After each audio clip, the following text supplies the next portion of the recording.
nós vamos retomar os nossos estudos no Apocalipse, agora que chegou o pessoal de Barreira das Frutas. E nós vamos, hoje, eu quero avançar bastante, né? Nós vamos estudar. Esse ar é necessário? Não, é que é isso. É que pessoas de idade sentem mais frio, né? Oh, meu querido! Só trouxe comigo hoje. Ô, querido, seja Irmãozão! Ok, vamos orar a Deus. E agora que o pastor Bato chegou, a gente vai começar. Não sei se eles já estão começaria mesmo. Ó, moral, hein? Moral, hein? Agora é. Bonito. Pai Celestial, obrigado por esta chuva que tem caído, ó Deus, em nossa região. Obrigado pelo seu cuidado para com a natureza, para com os filhos dos homens. Pedimos a tua bênção para essa aula, para essa exposição, que teu Espírito Santo ministra ao nosso coração. Amém. Dirige nosso coração, que teu Espírito Santo revele as coisas para nós. Em nome de Jesus. Amém. Aleluia. Muito bem. Hoje nós vamos tratar de um assunto também importante, indo já para as partes finais, que é o Apocalipse 15. As 7 taças. Vamos ver. Verso 1. Vi no céu outro sinal grande e admirável. 7 anjos, tendo os 7 últimos flagelos, pois com estes se consumou a cólera de Deus. Veja, pessoal, isso aqui é importante. Vamos fazer a linha aqui, ó. Ó, o império do anticristo.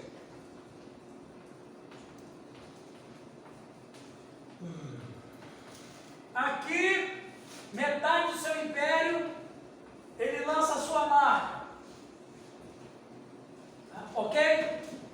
As 7 taças serão derramadas aqui, no segunda metade do seu império. E olha o que diz o texto bíblico.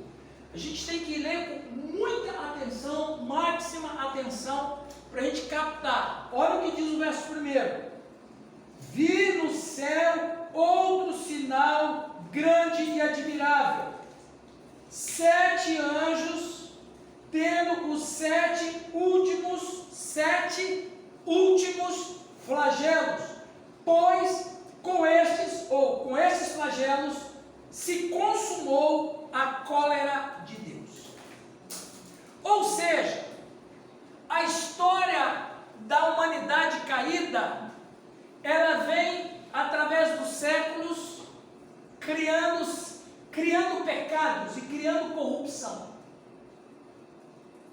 Através dos séculos, Deus tem enviado servos, sua palavra, oportunidades, e os homens uns aceitam e outros não aceitam. E os pecados vão se acumulando, os pecados vão se avolumando. E a ideia que diz aqui o texto é que está chegando o momento, e vai chegar o momento, em que Deus não vai mais suportar. E quando os últimos dias da humanidade estiver chegando, então agora a época das 7 taças, que são os 7 últimos flagelos, é para, como diz aqui, consumar a ira de Deus. Ou seja, a ideia de consumar a ira é que a ira vem se acumulando com os séculos.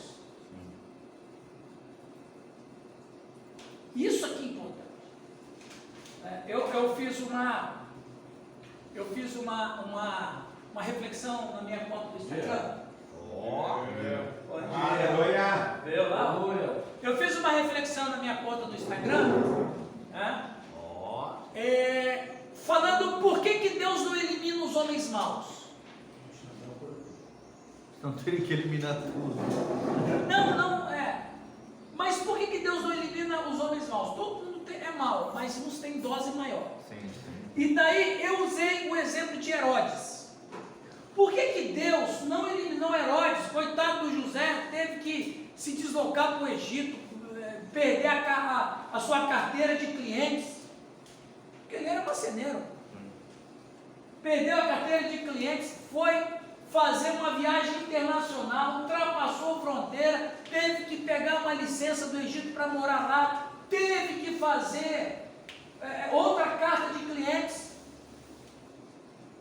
dificuldade com a língua, dificuldade de cultura, tinha que arranjar um lugar para morar, um menino pequeno, filho de Deus, sustentar a casa. Quer dizer, o José não teve vida fácil, não teve vida. Por que Deus não chegou e matou Herodes logo, para evitar tudo isso? E outra, Herodes não era santo. Herodes foi um dos piores homens da sua geração, homem cruel, homem mau, tão mau, que ele deu ordem que no dia que ele morresse, se matassem homens líderes em Jerusalém para que não houvesse alegria. Homem cruel, na morte dele 5.000 pessoas morreram na cidade. Por que Deus não matou esse homem logo? Por uma razão. E essa é uma coisa interessante. Deus dá tempo para o cara se converter. Deus deu tempo para ele se arrepender de seus maus caminhos. Porque o Senhor diz, não tenho prazer, mas que ele se converta do seu mau caminho. Então por que Deus não matou Herodes logo para eliminar esse problema? Porque Deus esperou Herodes se arrepender. Herodes se arrependeu? Não, então Deus matou. Então é assim, vai se acumulando, vai se acumulando, vai se acumulando. E por que Deus já não age? Porque Deus vai dando oportunidade de arrependimento para as pessoas. Deus vai dando oportunidade. Mas se o cara não se arrepende, os pecados, além de não serem perdoados e esquecidos, eles vão aumentando, aumentando, aumentando, aumentando, até que chega ao final, mas não tem mais jeito. Não tem mais jeito. O nível de iniquidade. O nível de iniquidade é muito grande. O nível de maldade é muito grande. E Deus não... Vai chegar uma hora que a cólera de Deus chega no seu limite. É o que diz aqui. Olha lá. Pois com este se consumou a cólera de Deus. Pronto, chegou, não tem mais jeito. Fala, Raul. Nós somos pastores velhos, já é uma questão, mas é uma questão que sempre vai ter. Deus é amor. Corretíssimo. Tá?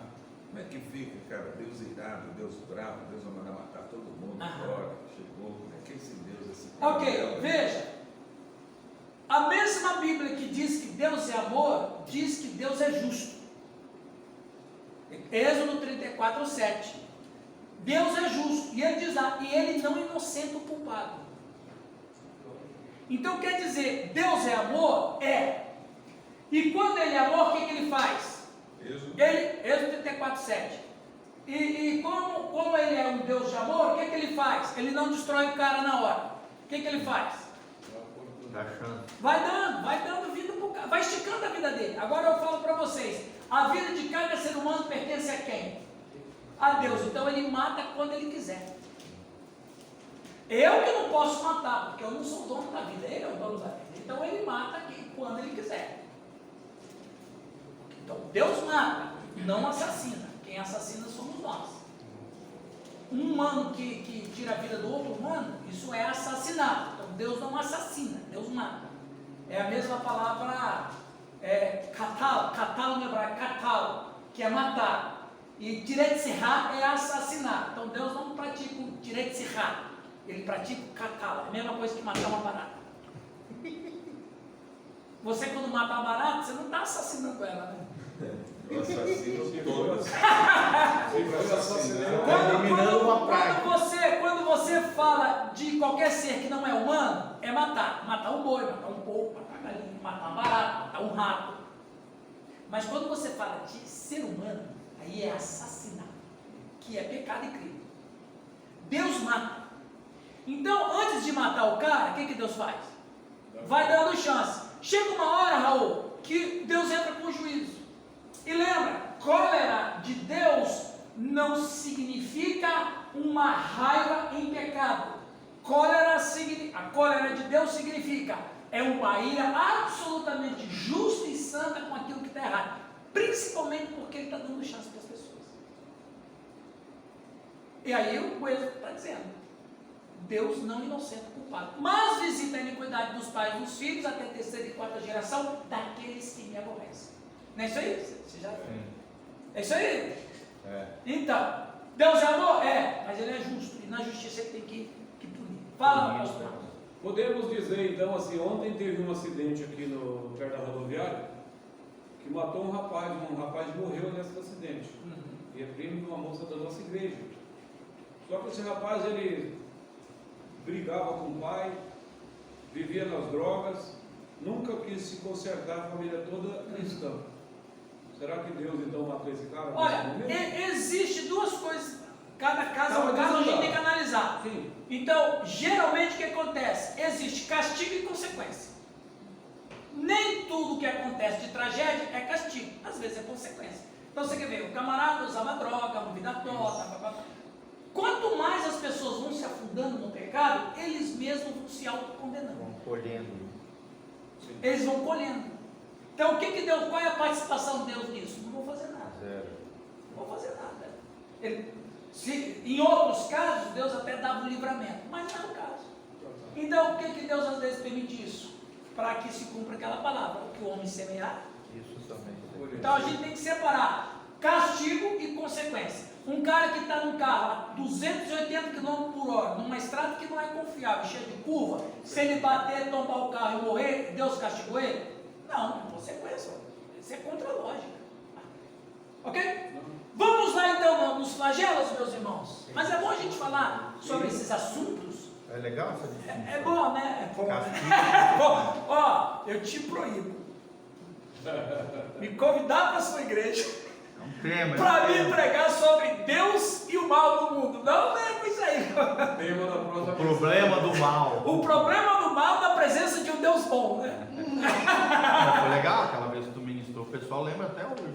Foi isso aí. Que tu falou sobre o mal, nada mais é do que a ausência de Deus. Isso. Aí eu fiz Na reflexão uma sobre isso. reflexão também, né? Aí eu falei para mim também, né? O que é o mal, quando me perguntam. O mal nada mais é do que a desobediência a uma lei de Deus. Exatamente. Toda vez que uma lei de Deus, além da ausência do bem, é uma desobediência a uma lei direta de Deus. E a ausência do bem, quem é o bem? Deus. Exato. Ok, pessoal? Vamos adiante então? O Giovanni, quando fala, você vai pregar na minha igreja, me arrepia. Já dá o tema. Ele só me tema dá espinhoso. Ele só me dá espinhoso. O último foi tranquilo. Não, hoje foi bênção. Muita diferença, né? Hã? Que diferença, né? Por quê? Você vai lá, o cara dá esse tema. Vai na oitava e fala assim, não fala de filósofo, não fala. Lá é o contrário, lá, ó. Eu sou proibido de falar de filósofo, Citar de grego, de filósofo, hebraico, lá, tô fora. Tô proibido lá. Ih, Vamos ali, meus irmãos, a preparação para as taças da ira de Deus. Uma coisa importante, e às vezes isso confunde o que é cristão e o que não é cristão, que foi a questão que o pastor Raul levantou aqui. E foi muito bem levantado. Por que às vezes a gente não entende as ações de Deus como cólera, ira e julgamento? Porque a gente quer entender Deus com as configurações humanas.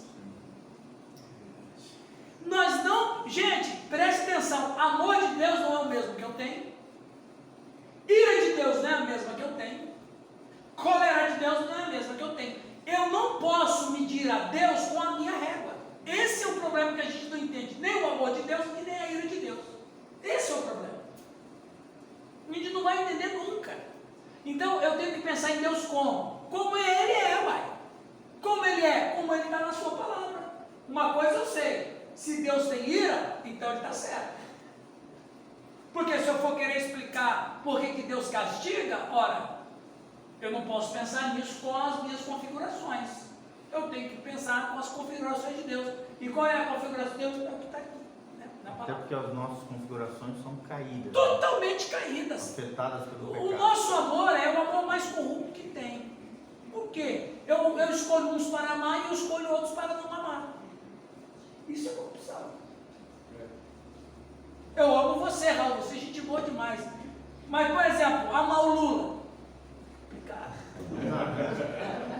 Não, e o que você disse, Raul, eu amo você porque você é legal demais. É legal. A partir do momento que eu não for legal, Aí eu já não amo, aí eu te percebo, vou te Aí perseguir. surge o Percebe? Por quê? Porque, por exemplo, tem um monte de canção que são verdadeiras, mas elas não trazem uma resposta para a solução. Como, Deus é amor, eu não entendo esse amor. Tem hino no cantor cristão, tem hino na harpa cristã, tem cânticos, tem o Giovanni, o pastor Giovanni, que é de worship, sabe disso, né? Que fala sobre o amor de Deus, que eu não entendo o amor de Deus. E por que a gente não entende o amor de Deus? Porque Deus é amor e eu não sou amor, eu sou pecador. Então Deus não tem como não amar. Eu tenho como não amar. É o que eu estou acabando de dizer.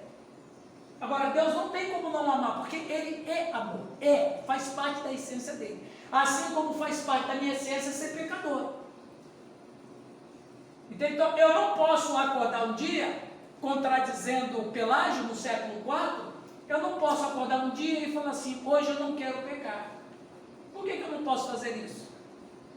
você é. Porque eu sou pecador, então eu não tenho como não pecar. Assim como Deus não tem como não amar. E por isso que a gente não entende esse amor de Deus. Aí, como o Raul disse, as nossas relações, elas só podem ainda estar no nível do suporte, porque Deus nos emprestou o seu amor. Ainda bem que eu tenho a possibilidade de amar. Ainda bem. Porque Deus me emprestou a sua bondade. Se não fosse por isso, a gente seria tudo bicho. Viveríamos como bicho. Você acredita, Irã, que é possível ficar vários dias sem pecar? Já pequei. Só de pensar. Agora, o problema não são os pecados. Eles podem ser evitados. O problema é eu ser pecador. É que essa raiz é que é estragada. O problema, lembra lá do publicano e do fariseu? O publicano dizendo, obrigado Deus, porque eu não sou como os demais homens, roubadores, etc, etc. E como é que foi que o publicano orou? Batia no peito. Batia no peito e dizia para Deus não perdoar os pecados dele, mas para ele perdoá-lo porque ele era pecador. Essa é a nossa confissão. Deus, eu sou um pecador. Me perdoe não pelo que eu faço, mas me perdoe pelo que eu sou. Entende? Esse é o problema nosso. É legal, tem uma obra, um livro do Watchman chamado O Evangelho de Deus. Ele faz a distinção entre pecado no singular e pecado no plural. Pecados é derivado. Pecado é uma referência paulina, né, do apóstolo Paulo, da nossa natureza caída, da Totalmente. pecaminosa. Totalmente. E pecados no plural, esse detalhe eu nunca tinha percebido antes de ler essa obra, né? Pecados são atos pecaminosos São atos que revelam o Que pecado alguns, que habita em e nós. porque o Espírito Santo está habitando em mim, É. alguns eu posso evitar. Pecados surgem, no plural, Aham. porque o pecado habita em mim. Eu não posso deixar de ser pecador, mas eu posso deixar certos pecados. E quem que me ajuda? O Espírito Santo em mim. Entendeu? Aquele que furtava, não furte mais. Vamos adiante? Ok. Vamos ali nessa introdução breve. Raul, por favor, você que é o nosso leitão. Leitão. Vamos lá, Leitão bom quer dizer dia, que é um pessoal. leitor, ok? Bom dia, bom dia. Vamos lá. Bom dia, galera. 7 anjos apareceram no céu, preparado para terminar a destruição do anticristo. À medida que a medida dos pecados da Babilônia foi preenchida, ela encontra a medida completa da ira divina. Enquanto os crentes permanecem neste mundo, em tempos de angústia, como sobre um mar de vidro misturado com fogo, eles podem aguardar sua libertação final, enquanto novas misericórdias inovam novos hinos de louvor. Quanto mais soubermos das maravilhas, obras de Deus, mais louvaremos sua grandeza como o Senhor Deus Todo-Poderoso, o Criador e o governante de todos os mundos. Amém. Vamos ler na Bíblia, versos 5 a 8, por favor. Esse minuto ali, todos os mundos, significa o quê? Todos os planetas, todas as galáxias, que são mais de 200 bilhões de galáxias. Tá, ok, todo o universo. Todo o universo, exatamente. E todos os extraterrestres. Mas é verdade, todos os extraterrestres, os anjos principalmente. Tudo que Vamos ler dos versos 5 a 8. José, pastor, lê para nós, por favor, esse texto. Depois dessas coisas, olhei e abriu-se no céu o santuário do tabernáculo do testemunho. E os 7 anjos que tinham os 7 flagelos saíram do santuário, vestidos de linho puro e resplandecente, Isso. e cingidos ao peito com cintas de ouro. Então, um dos 4 seres viventes deu aos 7 anjos 7 taças de ouro, cheias de cólera de Deus, que vive pelos séculos dos séculos. O santuário se encheu de fumaça, procedente da glória de Deus e do seu poder, e ninguém podia penetrar no santuário, enquanto não se cumprissem os 7 flagelos dos 7 anjos. Preste atenção, 7 anjos carregando em 7 taças os flagelos de Deus. Interessante, né? O líquido, que é o flagelo de Deus. Hoje a igreja carrega nas taças o amor de Deus, que a gente tem que derramar sobre as pessoas. Antes das 7 taças de ira, veio as taças de amor, que é o Evangelho, do qual a igreja, quem carrega o Evangelho? A igreja. A igreja. Então a igreja tem o quê? As taças de amor de Deus, que a gente tem que derramar sobre as pessoas. Assim como os flagelos trarão coisas terríveis sobre os homens, o amor de Deus hoje vai trazer coisas maravilhosas sobre os homens. E a gente tem que fazer isso aí, né? Vamos adiante aqui. Mais ou menos assim, né? Que o desenhista viu, fumaça de todo lado, saindo do santuário, 7 anjos carregando 7 taças com a cólera de Deus, né? Vendo as taças prontas para serem derramadas sobre seus inimigos, cantem um cântico de triunfo para a manifestação dos juízos divinos, que é chamado Cântico de Moisés e o Cântico do Cordeiro, sendo as palavras em grande parte tiradas do Cântico de Moisés e de outras partes do Antigo Testamento e aplicadas no sentido cristão. Quando a gente parar para observar isso, a gente vai lembrar, ainda falando de Moisés, sobre o exército de Faraó. O que aconteceu lá na travessia do mar? Morreram. O que aconteceu ali? Morte. Morte, a cólera de Deus. Deus estava protegendo quem? Você vai falar bem assim, os filhos de Israel? Sim. Os filhos de Israel foram protegidos por tabela. Mas Deus estava protegendo de fato o quê? A promessa. Promessa do Messias. Exatamente. Os filhos de Israel foram protegidos por tabela. Mas a maior promessa que Deus estava protegendo, a maior proteção que a Trindade estava fazendo em relação à promessa. A promessa tinha que sair daquele povo. Entendeu? Ok, essas são coisas interessantes, né? Até aí, né, protegendo o povo de Israel, podia ser qualquer povo, porque Deus precisava, né, claro, de um lugar, de um povo, de uma nação, para De um essa território promessa. para essa promessa. Daqui ninguém põe a mão. Não quem põe a mão, exatamente. Por isso que muitas guerras. Muitas guerras, punições duras de Deus, Ninguém põe a mão. ninguém põe a mão. Até E quando o povo de Israel começou a desviar de verdade da promessa, Deus mandou Nabucodonosor resolver o problema. Quando Deus mandou Nabucodonosor para punir Israel, sim, para punir Israel, mas para proteger a promessa. E por que os crentes ficam por Lula agora, né? Mas deixa ele para lá e tem que Talvez porque converter. Deus colocou o Lula lá e o pessoal fica brigando. Mas nós vemos no Antigo Testamento muito salvação, mais como livramentos, né? Igual Deus tem dado livramentos assim para o povo, né? Sim. Hoje nós pregamos salvação, mas não se vê muito essa palavra no Antigo Testamento, né? Salvação em si. Então, Não, essa é uma palavra muito forte no Novo Testamento pela presença do Messias, sotéria, sim, eu quero. né? Sotéria. Então, é muito presente por causa do Messias. Mas vamos aqui, ó. Eles escaparam vitoriosos da besta, nunca se submeteram à sua tirania ou religião. São descritos, Apocalipse 15, 2 a 4, como filhos de Israel, depois de sua libertação e fuga do Egito. Pois como os filhos de Israel, Êxodo 15, tendo passado pelo Mar Vermelho, ficaram na praia, vendo seus inimigos oprimidos pelas águas, cantaram o cântico triunfante de Moisés. Então estes, tendo passado pelas provações do fogo deste mundo, ficam no mar de vidro misturado com fogo. Quando chegarmos a Apocalipse 20, leremos sobre sua ressurreição e sua recompensa. Então, o que na terra pode ter parecido uma perda, na realidade foi uma vitória, porque esses santos da tribulação irão, pelo poder de Deus, triunfar eternamente sobre todo o esquema de Satanás, o anticristo e o falso profeta.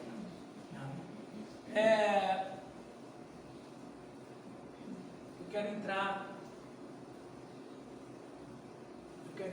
diretamente aqui. Agora os anjos estão se preparando para jogar sobre o mundo as 7 taças da ira de Deus. O santuário era o lugar da habitação de Deus com o povo. No lugar santíssimo ficava a arca com as tábuas da lei. Isso significa que os anjos saem do lugar onde ficava a lei de Deus. Ponto. Isso é importante. Qual é a função da lei? Nós estamos falando de Deus. Qual é a função da lei de Deus? Salvar ou condenar? Salvar. Salvar ou condenar? A lei de Deus. Eu acho que é Condenar. Paulo vai dizer isso. A lei me matou. Então, a lei. Então, o que traz a lei? Ela mostra o meu pecado. Ela mostra que eu sou pecador e ela mostra por que eu morro. Então, a lei tem essa função. Então, essas taças saem do lugar santíssimo, ou seja, saem como resultado de desobediência à lei. Isso significa que sai para demonstrar como funciona a lei de Deus. Sai para demonstrar, mediante a vingança divina, que nenhum homem ou nação pode desafiar impunemente a vontade de Deus.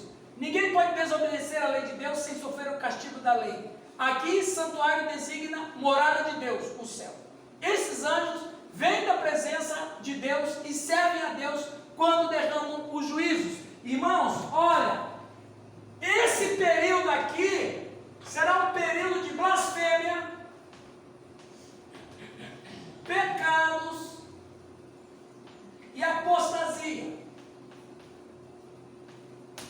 As taças da ira de Deus vêm sobre o reino do anticristo.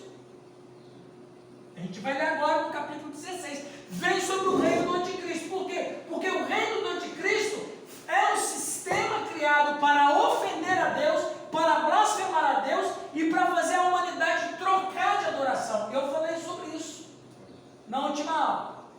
Que a apostasia, ela não é um desviar. A apostasia, ela é uma decisão racional de uma pessoa em relação a Deus. Eu não quero Deus, eu quero adorar o anticristo. Ou seja, esse período aqui vai ser um período pior da história da humanidade, mas muito pior. Porque esse período vai ser um período onde nós vamos ter uma enxurrada de demônios que o Abaddon vai livrar lá do poço do abismo. Nós vamos ter aqui a sétima trombeta, que quando são os gafanhotos que vão invadir e vão picar os homens. Aqui, gente, vai ser um período tão terrível que a gente não tem noção. Lembra do que Jesus falou? Que esse período vai ser um período como nunca houve na terra. Então, quando o homem estiver absolutamente aqui, adorando a Satanás, adorando o anticristo e provocando a ira de Deus, a blasfêmia de Deus, falando contra Deus, perseguindo a igreja de Deus, quando essa geração aqui estiver absolutamente possuídas por Lúcifer, é a provocação da ira de Deus. Por isso que as taças vão cair lá. E é aqui que as taças vão cair, não é aqui, é nesse período. Fala. Então, você colocou aí essa metade aí. Sim. Essa metade significa que a igreja foi arrebatada. Então não vai ter perseguição. Depende da interpretação. Lembra que na perspectiva dele, Não minha. Na perspectiva luterana, arrebatamento e segunda vinda é a mesma coisa. É a mesma coisa. Então, na perspectiva luterana, não tem arrebatamento aqui. Só para rever aquele ponto. Sim. A ideia é o seguinte: Apocalipse capítulo 12 vai dizer que o dragão, ele vai levantar o anticristo para perseguir os descendentes da mulher, que são os que guardam o mandamento de Deus e têm o testemunho de Jesus. Então, nós entendemos por esse texto que para nós é claro que a igreja tem que estar aqui, precisa estar aqui. E o objetivo de fato da grande tribulação é fazer uma oposição. Por que ela vai acontecer aqui? Porque aqui a igreja vai estar presente, pregando o evangelho, denunciando o anticristo. Apocalipse capítulo 11, que eu já expliquei para vocês, né? Agora, se vai crer, é outro detalhe e eu respeito a crença de cada um. 3:11. Então, e aqui, Raul, então aqui a igreja vai estar pregando o evangelho e denunciando, porque ele começa a reinar aqui. A igreja vai saber quem é ele. A igreja vai saber quem é ele. E a igreja vai denunciar. Ele não vai fazer nada com a igreja, porque não é hora. É hora dele fazer o quê? Conquistar a adoração da humanidade, preparando a humanidade. Esse é o clímax do reino do anticristo. É a marca que vai lançar. Por que esse aqui vai ser o clímax? Porque na marca que ele lançar, vai ser uma aliança. Vai ser uma aliança espiritual. E a aliança espiritual que ele vai fazer com a humanidade aqui é tão grande que essa turma aqui não vai ter mais como voltar atrás. Eles não vão ter como se converter. Por quê? Porque eles se tornaram apóstata.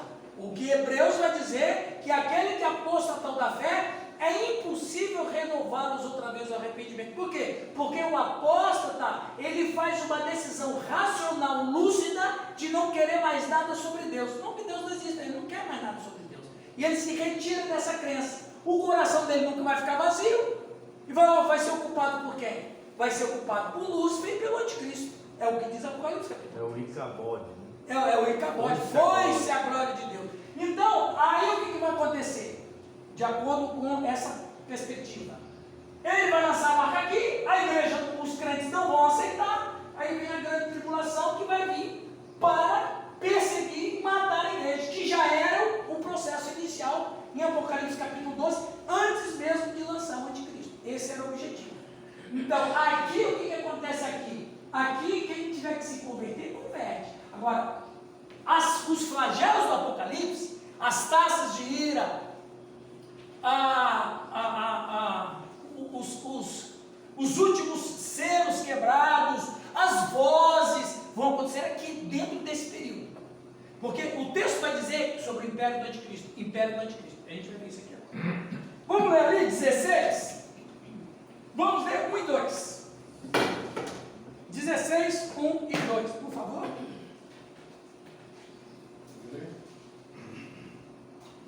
E ouvi, vinda do templo, uma grande voz que dizia aos 7 anjos: Ide e derramai sobre a terra as 7 taças da ira de Deus. E foi o primeiro, e derramou a sua taça sobre a terra, e fez-se uma chaga má e maligna nos homens que tinham o sinal da besta e que adoravam a sua imagem. Veja aqui, olha o que o pastor Giovanni leu. Lê lá o 2 de novo, por gentileza. E foi o primeiro, e derramou a sua taça sobre a terra, e fez-se uma chaga má e maligna nos homens, que tinham o sinal da besta e que adoravam a sua imagem. Então, ela só pode ser jogada onde, Giovanni? A primeira taça? Depois 3 anos e meio final. Olha que coisa interessante. Ou seja, a primeira taça é derramada sobre a terra, a segunda sobre o mar, a terceira sobre os rios e fontes, o quarto no sol, o quinto no assento da besta, o sexto no grande rio Eufrates, e a sétima no ar, quando se seguirá a destruição de todos os inimigos anticristãos. Olha que coisa interessante. A primeira taça vai, quando for derramada sobre os que adoram o anticristo e a Lúcifer, eles vão ter o quê? Úlceras. Um câncer de pele. Uma doença como a de Jó. Mas por que não vai atingir os cristãos? Estarão selados também. Apocalipse capítulo 7 que a gente estudou. As pragas do Egito feriram quem? Os egípcios. Mas não feriram os judeus. Porque eles tinham uma marca. Lembra que é importante eu frisar isso aqui. Os eventos da história, gente, se repetem. A diferença é a amplitude do alcance do que vai acontecer. Então veja bem, vai ter um grande outra coisa. Isso aqui é contagioso. Basta não pegar. Todo mundo pega. Basta não pegar. Olha a monkeypox. Hã? Olha a monkeypox pegando aí na galera. Então veja, a primeira taça vai atingir os homens. Eu quero frisar isso aqui, importante. Saiu, pois, o primeiro anjo e derramou a sua taça pela terra, e aos homens portadores da marca da besta e adoradores da sua imagem sobrevieram úlceras malignas e perniciosas sobre os que adoram o anticristo, porque é um casamento, aqui não tem mais como voltar para Deus. A gente vai ver isso muito claramente. Vamos ler agora versículo 3, por favor. Sim, vamos ler esse slidezinho aqui. Alguém lê para nós, por favor? Dá para levarmos.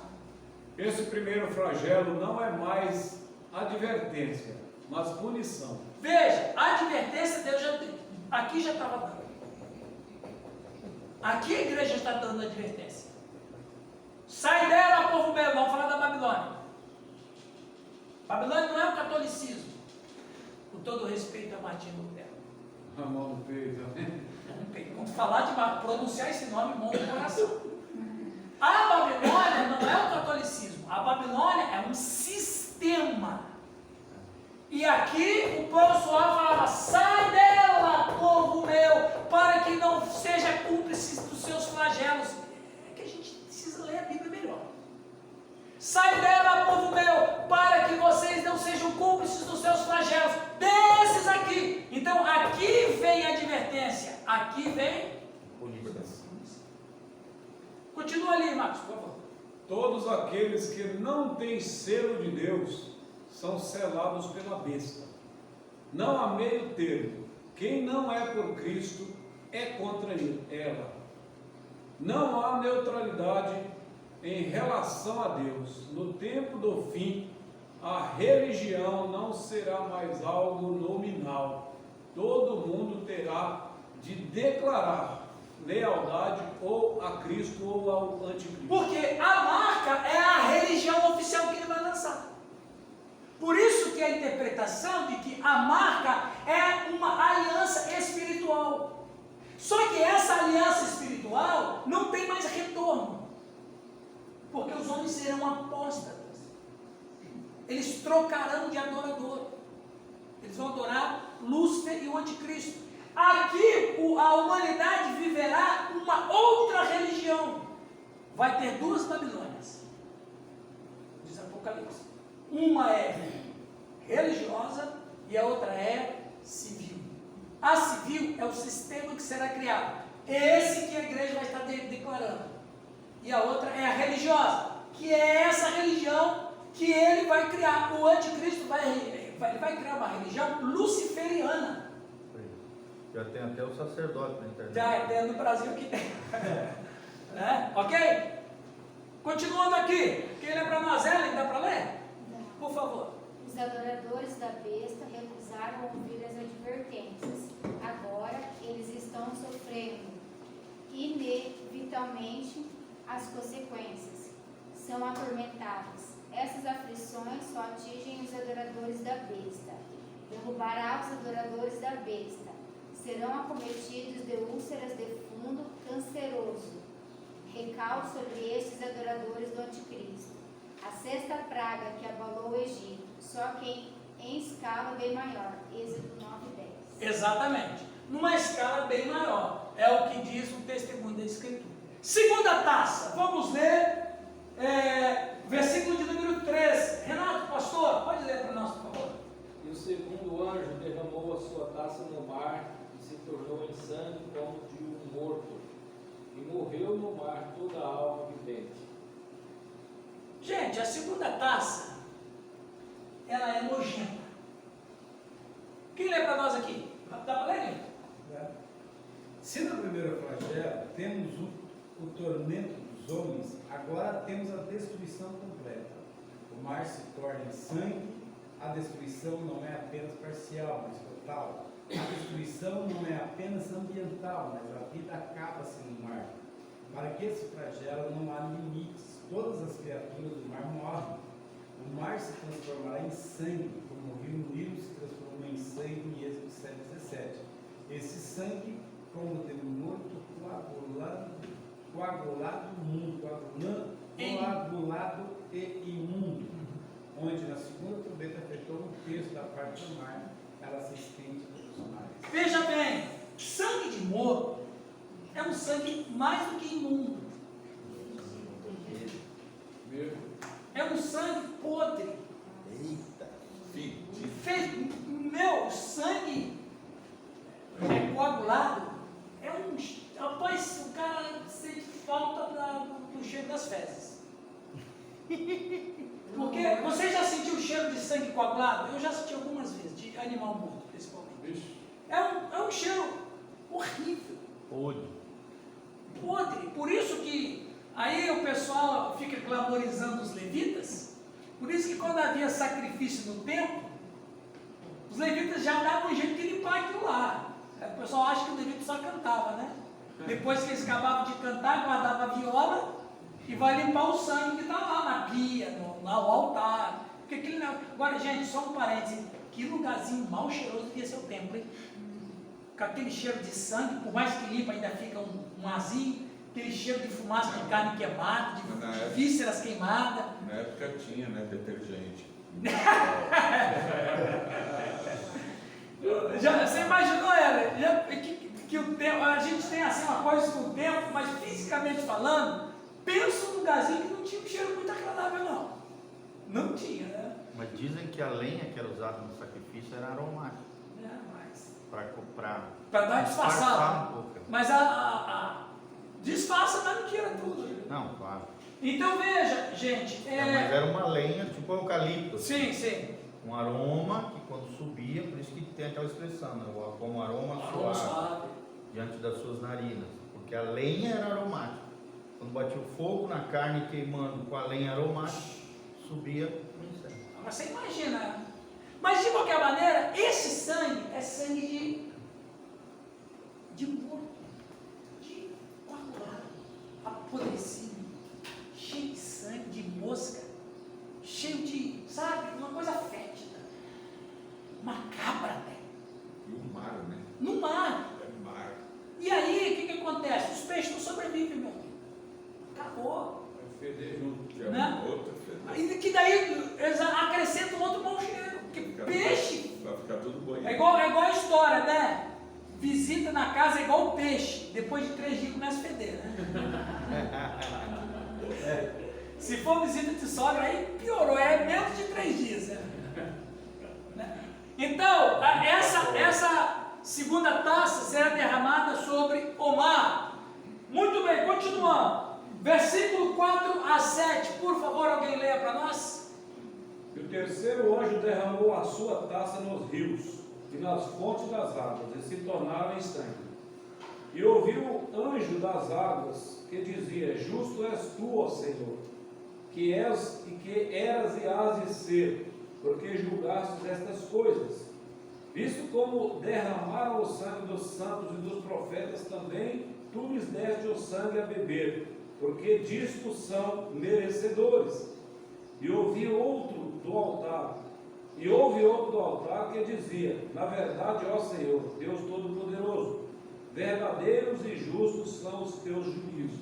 Veja bem, gente, prestem atenção nesse texto lido. Nós estamos falando de uma catástrofe ambiental que vai dizimar a vida do ser humano. Ali naquela ilustração, o anjo derrama a taça sobre os rios. E mais.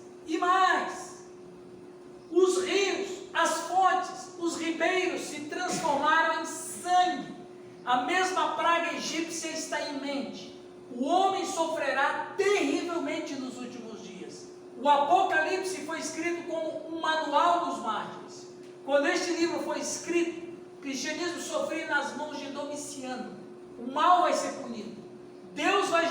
condenar todos aqueles que fizeram mal aos seus servos, até mesmo para os mártires dos últimos dias serão julgados.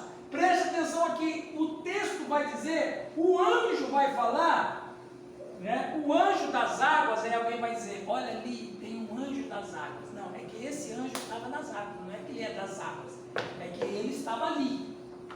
Não é que tem um anjo específico para as águas.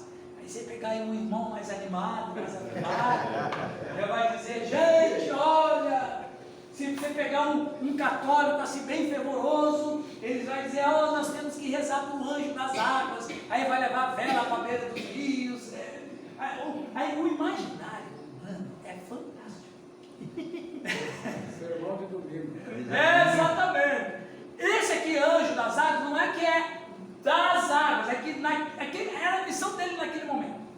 E aí ele vai dizer, preste atenção, que a gente não pode pensar na ação de Deus com as configurações humanas. Ele fala bem assim, justo és, pois julgastes todas as coisas. Por que o julgamento de Deus é justo, Odel? Pode falar. Por que o julgamento de Deus é justo? Porque ele não tem erro, ele não tem pecado, ele não tem dificuldade, ele está acima do bem e do mal, ele é a lei. Ferir a lei é ferir Deus. Então veja, pois julgastes estas coisas, agora olha lá, porque derramaram sangue de santos e profetas. Peraí, do que esse anjo está falando? É desde quando? É desde quando? Desde sempre. Onde o servo de Deus foi vitimado, ali Deus vai preparar uma vingança. Já começou lá com Abel. Aqui o sangue de Abel está sendo julgado, está sendo vingado. Desde sempre, de santos. Aí ele vai dizer, também sangue lhes tem dado a beber. Aí alguém vai falar bem assim, mas eu não matei o profeta, mas a humanidade, não existe ser humano que não é da humanidade. Todos nós fazemos parte de uma coletividade. Deus não julga a gente apenas individualmente, mas Ele nos julga como coletividade. Nós somos humanidade. Não é assim que Daniel orou? Daniel era justo, não era? Era, mas ele não sofreu lá com a invasão de Jerusalém? Sim. E aí ele não confessou lá em Daniel capítulo 9, Deus, nós temos pecado contra ti. Mas Daniel não tinha pecado, mas por que ele fez aquela oração coletiva? Porque é coletivo. Então o que acontece aqui? Acontece que a humanidade cruel e longe de Deus cometeu torpeza. Mas aí tem 1000 anos, eu nem era vivo, mas você é humano. Os humanos não se desligam. A gente não se desliga. E essa é uma das diferenças, né, da cultura oriental da ocidental. A ocidental é individualismo. A oriental sempre pensa no coletivo. E por quê? Por causa do século XVIII, com David Hume, que foi um dos propugnadores da filosofia do individualismo. Pragmatismo. Começou, isso tem pouco tempo, pastor Giovanni. Só tem uns 300 anos. Mas veja bem, até 300 anos atrás, todos pensavam como coletividade. De 300 anos para cá que veio a esse pensamento individual. E o problema, só abrindo um parênteses, chega na igreja. Neste momento só está você e Deus. O que é isso? Eu só Tu tens promessas para mim. E isso aí é a filosofia do individualismo de David Hume dentro da teologia brasileira. Que é o humanismo. Que é o humanismo puro. E que, de uma certa maneira, é uma forma do camarada se eximir da culpa da humanidade. Eu só tenho... Agora, eu já vi gente de novo fazer isso. Eu sei que Deus perdoa, porque eles não sabem o que fazem, né? Agora, meu irmão, faz de conta, imagina que não tem ninguém na sua direita, ninguém ninguém na sua esquerda, nem gente à frente, nem gente atrás. Você e Deus, mas isso não é igreja, isso não é ideia de Deus. É interessante, por exemplo, o termo uns aos outros aparece mais de 50 vezes. Exatamente, uns aos outros, não é só um a um.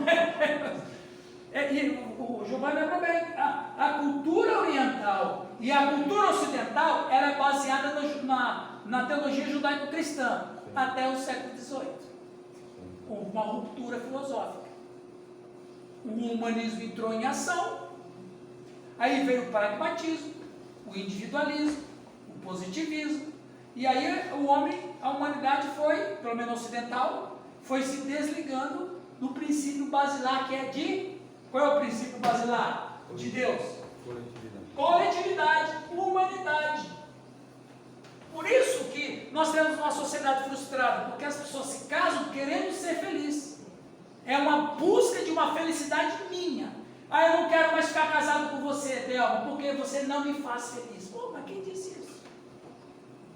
Percebe? Então Deus não trata com individualidade, Ele trata, na maioria das vezes, coletividade. E o homem só pode se sentir feliz e satisfeito na coletividade. Senão, a solidão não existiria. O que é solidão? O que é solidão? Aí a doutora pode explicar para nós, né? Do ponto de vista psicológico. A solidão é aquela sensação de eu estou sozinho, mas você tem 7 bilhões com você. Não, mas eu estou sozinho. Porque ele não se sente parte de um todo. Elias.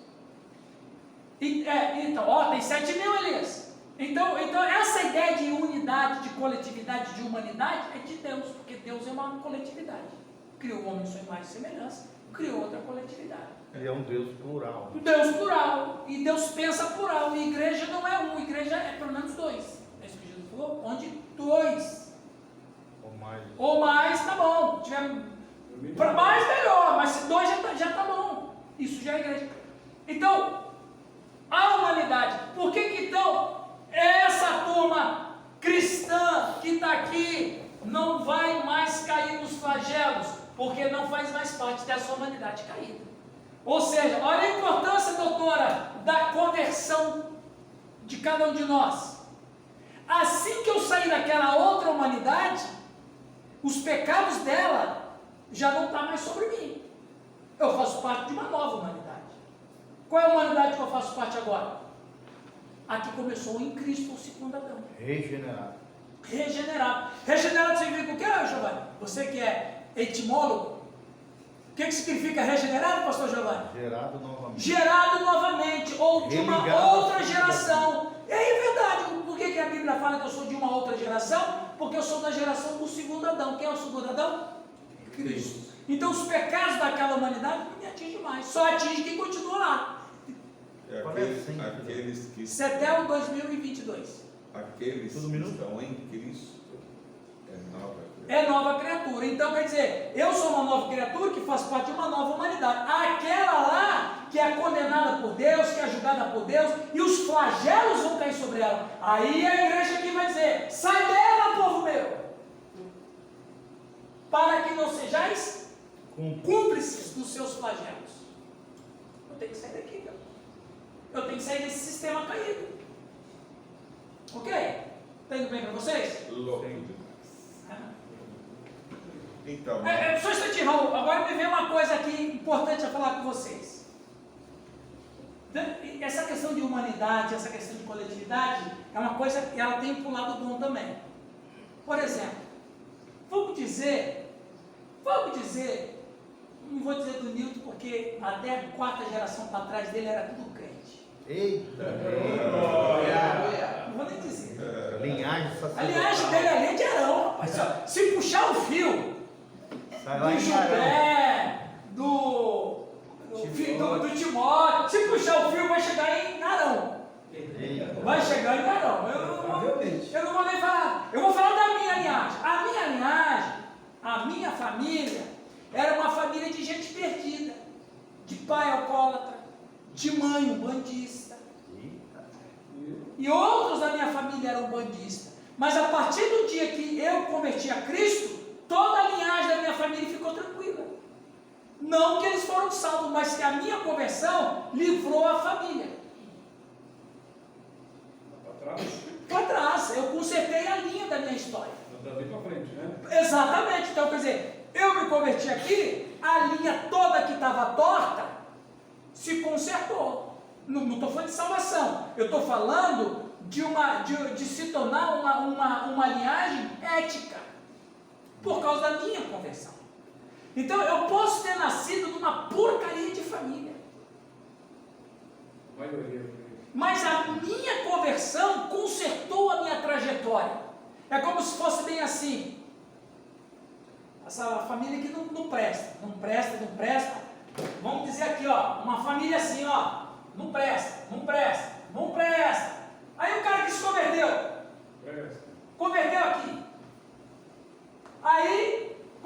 aqui, essa linha para. Não estou dizendo que eles são salvos, não estou dizendo que Deus vai tirar eles do inferno, não estou falando nada Só disso. se batizar por eles. Né? Lá vem ele, essa é da igreja mormon, tá? Heresia. Então, igreja, Mas por que vai ficar de boa eles? não, eles não, é a história da família. É como se fosse assim, Raul. Quebrou uma maldição mesmo. Quebrou uma linha ruim. Então ninguém pode falar mal da sua linhagem, porque um dos góis consertou tudo. Salvou a pátria. Veja, não tem nada a ver com salvação, tá? Tem a ver com uma limpeza ética. Tem uma limpeza ética. Ó, fulano, olha o que a gente fala assim. É porque é o seguinte, a nossa herança, voltando a falar da cultura, né, a cultura grega, ela trabalha com individualidade. Por isso que a cultura grega exalta o herói. Pode reparar, a cultura grega exalta o herói. Com aspectos humanos e divinos. E com aspecto humano e divino, ele exalta o herói. Ok? Aí o que acontece? Aquela família lá, tal, é uma família perdida. Mas eles têm um herói. Aí o que acontece com o herói? Limpa a barra de todo mundo.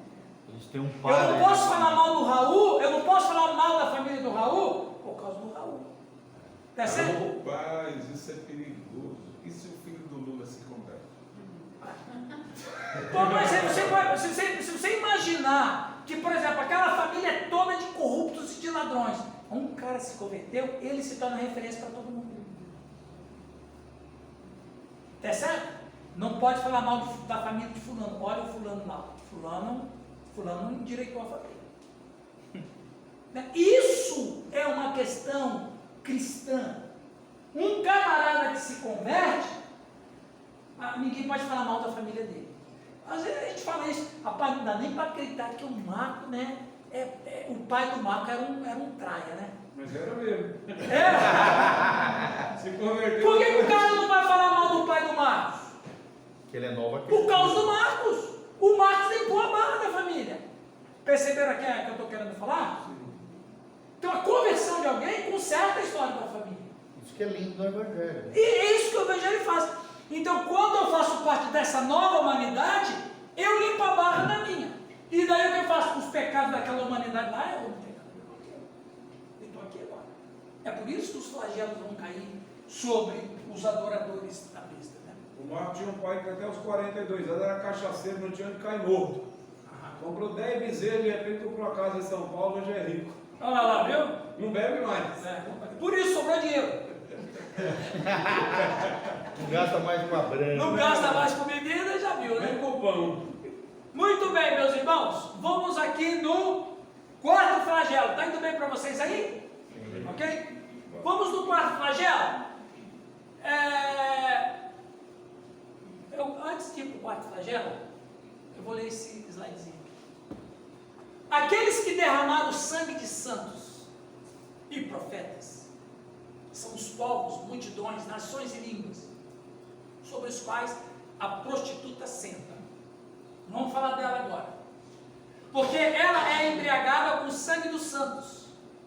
Com o sangue dos santos e com o sangue dos mártires de Jesus. Apocalipse 17,6. Por isso, Raul, que eu acredito nessa grande tribulação dos crentes, porque isso tem vestígio na Escritura. Os ímpios derramaram o sangue de santos e profetas ao longo da história. Então aí, você lembra lá que Jesus disse, olha só a palavra de Jesus para fechar essa ideia. Vossos pais fizeram o que com os profetas? Lembra lá em Mateus 23? Mataram. Vossos pais mataram, e a culpa deles vem indo até vocês. Veja, o cara não tinha nada a ver com 500 anos antes, mas Jesus disse o quê? Os vossos pais mataram os profetas, e o pecado acumulou até vocês, e vocês continuam a mesma coisa. Quarta taça para a gente tomar um café bem gostoso antes que o Nilton cochila. Quarto flagelo, quem vai ler para nós na Bíblia? Quarto anjo derramou a sua taça sobre o sol, e foi-lhe dado queimar os homens com fogo. Meu Deus. Com efeito, os homens se queimaram com o intenso calor e blasfemaram o nome de Deus, que tem autoridade sobre esses flagelos, e nem se arrependeram para lhe darem glória. Prestem atenção! Vocês sabem, um pouquinho agora de aula de geografia. Aqui a gente filosofia, cultura, psicologia, Um show. geriatria. Geriatria não. Existem no mundo 102 variantes antrópicas. Explica isso aí, né? Geriatria. Esse, né? Se existem variantes antrópicas. Ô, pastor, Oi. só cortando um pouquinho o negócio de geriatria, deixa eu contar uma babadinha. Aqui é lugar de bobaginha também. Lá em Foz, perguntaram se a Sofia era filha do pastor. Ah, é? Se a Sofia era filha Mas dele. aí é Se a minha esposa era minha filha. Você acha? Rapaz, ou elogiaram ou sacanearam com você, né? Não, será que sacanearam? Acho que sacanearam. Não, ela saiu toda feliz, né? Ah, com certeza. Aqui ele pode falar bobagem, não tem problema não. Igual um irmão, tem um pastor batista amigo meu, ele já estava jubilado, né? A gente fala muito pelo zap e tal. E ele é um batista assim, bem tradicionalzão, e hino, então o hino para ele é do canto. Ele não julga nada, entendeu? Mas assim, igual do hino do canto cristão. Você conhece, né, pastor Giovanni? Hino do canto cristão, aquela coisa toda, e tal. Aí você sabe que tem umas músicas pentecostais que às vezes não tem nada a ver, né? Aí, você vai conseguir, você vai vencer, Deus é com você. Não, às vezes não tem nada a ver. Aí ele falou assim, olha, eu não gosto dessas músicas, mas de vez em quando é bom escutar. De vez em quando é bom, então de vez em quando é bom escutar uma bobaginha. Viu? Existem 122 variantes antrópicas. O que são variantes antrópicas ou leis antrópicas? Vocês já ouviram falar isso aqui? Leis antrópicas vem do grego anthropos. Agora você já sabe, né? Anthropos, que é homem ou humanidade, são leis naturais que existem só onde existe o ser humano. Eu queria que um evolucionista explicasse isso. Eu queria que uma antropologia, eu queria muito que um astrofísico, um astrônomo, explicasse por quê. Por que só onde tem ser humano tem leis próprias para ser humano? São 122 leis antrópicas. Essas leis antrópicas só existem no planeta Terra. Onde que o homem está? No planeta Terra. Por exemplo, uma lei antrópica.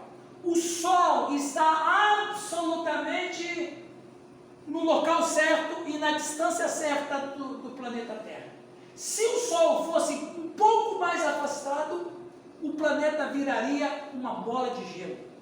Se o Sol fosse um pouco mais próximo, dos 300 milhões de quilômetros, nós seríamos uma bola de fogo. Né? O oxigênio, ele tem a porcentagem perfeita, 23%. Se o oxigênio fosse 25%, nós morreríamos sufocados. Vamos dar um exemplo?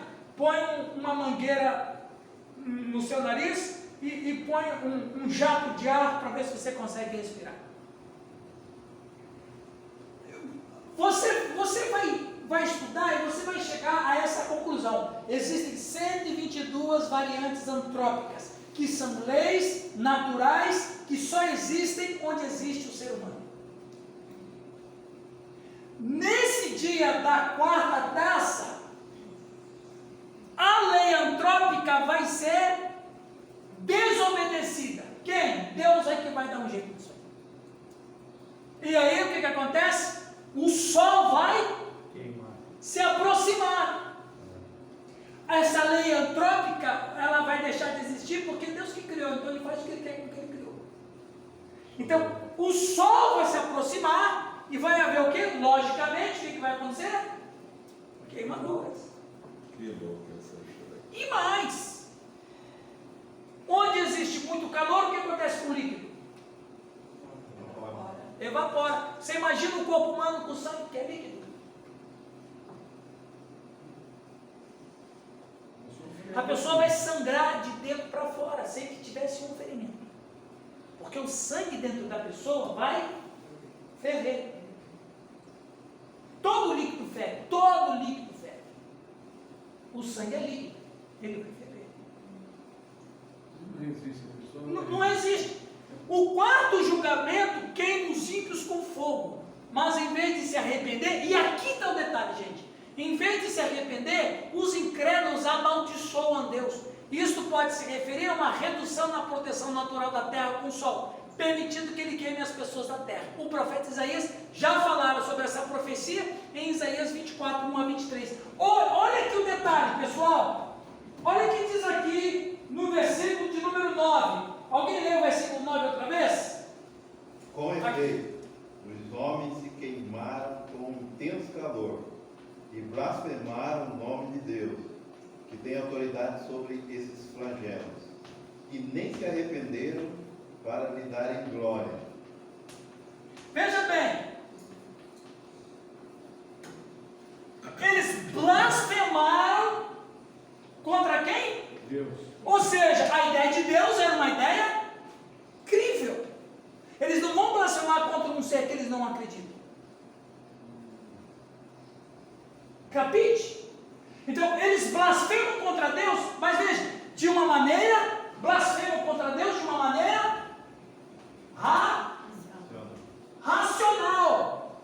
E eles culpam a Deus, ou seja, eles sabem, essa turma que está aqui, esses homens ímpios, sabem que é Deus que está mexendo no som.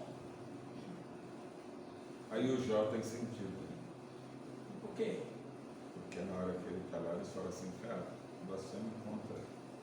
Olha o que está acontecendo. Então eles sabem com quem. Você sabe com quem se mexe. Então os caras vão dizer o quê? Olha o que Deus está fazendo. E eles vão xingar Deus. Vão amaldiçoar Deus. Por que eles vão fazer isso? Porque eles são apóstatas. Quem é que estará no coração deles? O próprio Satã. Então quer dizer, eles vão blasfemar. Agora olha o detalhe. E não. Por que eles não se arrependeram? Porque aqui não vai ter mais conversões. Quem que faz o homem se arrepender? Mas cadê o Espírito Santo? O Espírito Santo só está nutrindo a igreja. Mas ele não está mais fazendo para nada para converter. Aí o Espírito Santo vai estar aí. Nutrindo a igreja, mas não fazendo que haja conversões. Porque quem é que vai nutrir a igreja? O Espírito Santo. Só que ele não vai manifestar na igreja para que haja conversões, como hoje. Por exemplo, hoje uma coisa que faz muita gente se converter, o que é? É como diz no grego, é um semeion. O que é um semeion no grego? Maravilha. Um sinal Prodigioso. maravilhoso.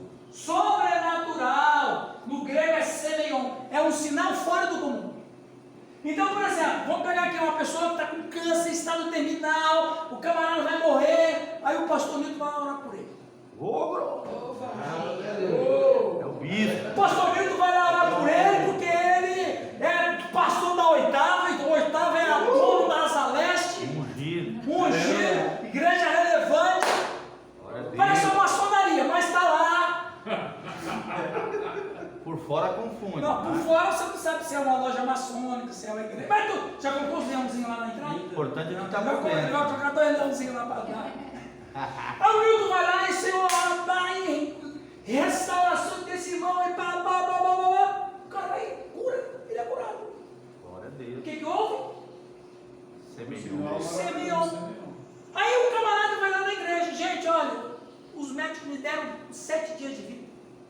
O pastor Nilton foi orar por mim. Depois que ele orou por mim, eu só fui me recuperando, e eu estou aqui para dar glória a Deus por isso. Nessa noite, nessa manhã, nessa tarde, você não gostaria de entregar a sua vida a Jesus? O camarada estava ali, eu vi esse cara morrendo. O que eu naturalmente eu vou fazer? Eu vou me converter. Eu vou ser convencido pelo Espírito Santo. É prova evidente. Jesus vai dizer isso em Mateus capítulo 11. Já está acontecendo lá, né? Opa, aleluia. Ah, está lá em Barreira das Flores. Aí o camarada escuta o testemunho desse e o camarada faz um apelo para o cara aceitar Jesus. Rapaz, eu estou sendo convencido por um sinal. Qual é a natural dele? Preciso entregar minha vida a esse Deus maravilhoso. O cara se converte. É natural. Jesus falou isso. Que é natural as pessoas se converterem quando vê o sinal. É verdade. Mas aquilo que é um sinal maior do que esse.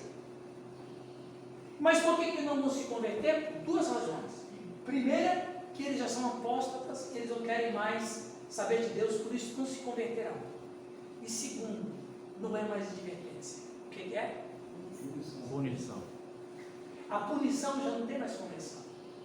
A advertência é a hora. A advertência é aqui. Que advertência? Aqui a igreja vai estar pregando e advertindo. Juízo. Agora o juízo já foi, meu amigo. O juízo não tem conversão. Gente, pelo menos o texto está muito claro. Não tem interpretação disso. Isso aqui não precisa interpretar. Está dizendo ali, ó. Com efeito, os homens se queimaram com intenso calor e blasfemaram o nome de Deus, que tem autoridade sobre esses flagelos, e nem se arrependeram para darem glória. Não é nem para se converter, Nem para dar um glória. nem para dizer, esse Deus é terrível, mas Ele é poderoso, nem para isso. Os caras vão blasfemar, e vão dar razão para Lúcifer. Eira, Sim.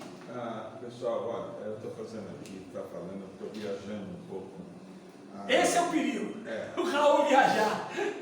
Moisés sobe ao monte e tem a revelação de Deus daquilo que, como iria levar o povo.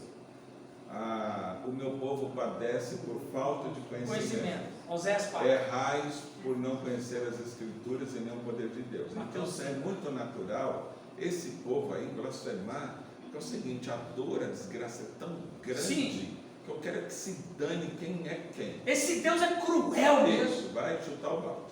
Basta. A pessoa que conhece e converteu é a igreja. Então ele tem o conhecimento que esse sofrimento, isso tudo que está acontecendo, vai se reverter em glória. Sim. Conhecimento. Tá? Então nós vemos no dia de hoje que as nossas igrejas, e a um modo geral, a nossa juventude não está lendo Bíblia, não está estudando, não tem escola bíblica, logo eles não têm conhecimento. Exatamente. Aí vai entrar lá em Juízes 2. Então, essa geração, eu não conhecia nada disso aí. Exatamente. Então, você está criando uma geração nos próximos 5, 10, 20 anos que vai estar mergulhando ali. Com certeza. Ele é cristão Isso, evangélico, mas vai isso. chutar o balde. Mas exatamente. Ele vai chutar o balde. E vai ficar encantado. A sua leitura é correta. Isso aí.